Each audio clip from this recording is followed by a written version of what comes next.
उत्तम पुरुषवाचक सर्वनाम अस्मत् सर्वनाम त्रिषु लिंगेषु समानम। अस्मद अस्मद म्हणजे मी आम्ही, अस्मद म्हणजे मी आम्ही हे उत्तम पुरुषवाचक सर्वनाम आहे।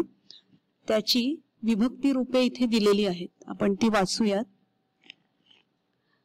एकवचन, द्विवचन, बहुवचन आणि विभक्ती याप्रमाणे ही रूप दिलेली आहेत।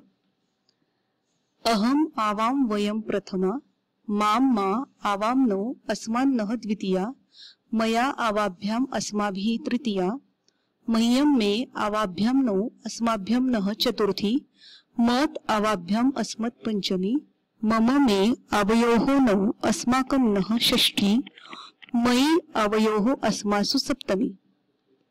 तसंच उत्तम पुरुषवाचक सर्वनाम पाहिलं आपण। आता मध्यम पुरुषवाचकम सर्वनाम, मध्यम पुरुषवाचकम सर्वनाम कोणतं? युष्मद। युष्मद म्हणजे तू, तुम्ही, आणि हे तिन्ही लिंगामध्ये समान असतात।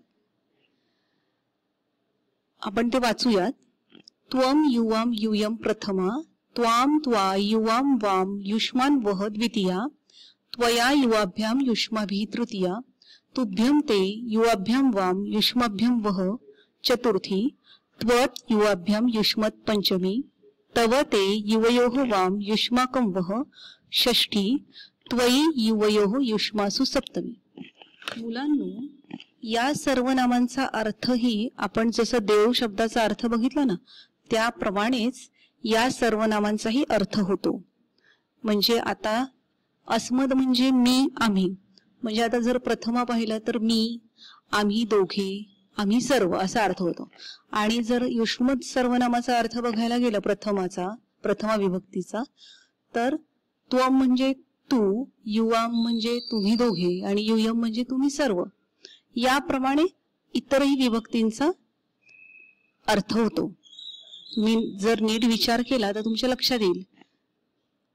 आणि रोज ही सर्वनामं एकदा म्हणायची आहेत, म्हणजे मग तुम्हाला पुढे याचा अभ्यास करायला सोपं जाईल।